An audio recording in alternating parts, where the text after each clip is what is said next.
కాలంగా పవన్ అభిమానులు ఎదురు చూస్తున్న హరిహర వీరమల్లు థియేటర్లోకి వచ్చేసింది. పవన్ ఫ్యాన్స్, సామాన్య ప్రేక్షకులు, జనసేన వర్గాలు ఈ మూవీ కోసం వెయిటింగ్. ఇందుకీ సినిమా అభిమానులకి గూస్ బంప్స్ తెప్పించేలా ఉందా? ప్లస్ పాయింట్స్ ఏంటి, మైనస్ పాయింట్స్ ఏంటి, థియేటర్ల నుంచి బయటకు వచ్చిన ప్రేక్షకుల రియాక్షన్ ఏంటి? రివ్యూ చూసేద్దామా?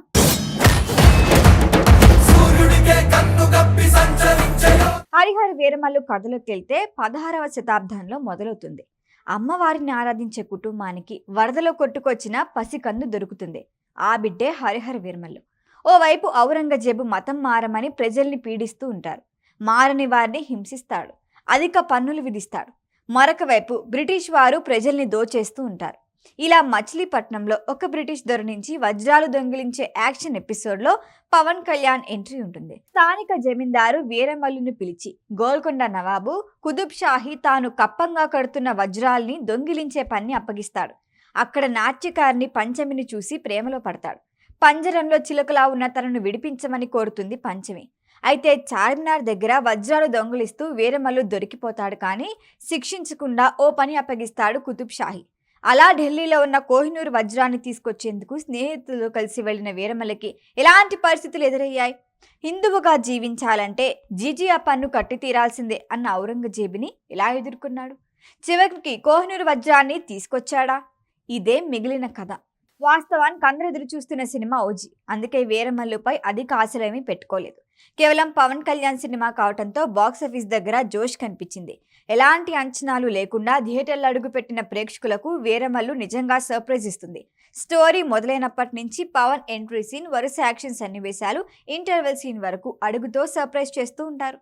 హిస్టారికల్ బ్యాక్డ్రాప్లో స్టోరీలో పవన్ లుక్ నుంచి యాక్టింగ్ వరకు సినిమాకు ప్లస్ అయ్యాయి.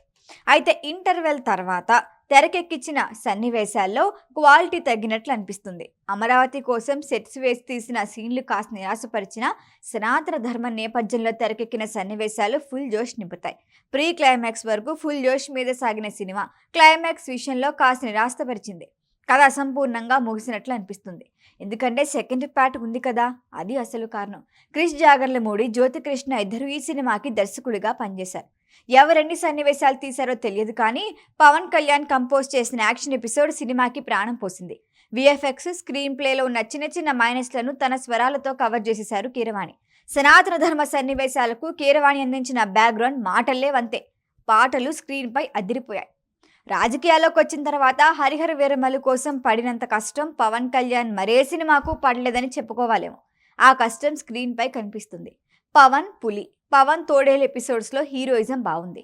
పవన్ నటన గురించి ప్రత్యేకంగా చెప్పుకోవాల్సిన అవసరం లేదు. సినిమాకు ఫస్ట్ ప్లస్ పాయింట్ పవర్ స్టారే.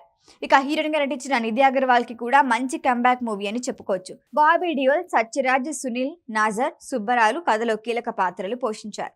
తన ఆఖరి సినిమా అయిన హరిహర వీరమల్లులో కోట శ్రీనివాసరావు పెద్ద దొరగా కనిపించారు. మిగిలిన టీం అంతా ఎవరి పాత్రల పరిధి మేరకు వాళ్ళు నటించారు. సనాతన ధర్మ సన్నివేశాలు హిందువుల్ని ఆకట్టుకుంటాయి. పవన్ లుక్, యాక్షన్ ఫ్యాన్స్ కి ట్రీట్ ఇస్తుంది. ఓవరాల్ గా థియేటర్ కి వెళ్ళి ఎంజాయ్ చేయొచ్చు. ఈ వీడియో కనుక మీకు నచ్చినట్టయితే లైక్ చేయండి, షేర్ చేయండి, సబ్స్క్రైబ్ చేయండి. అలాగే పక్కనే ఉన్న బెల్ ఐకాన్ని క్లిక్ చేయండి.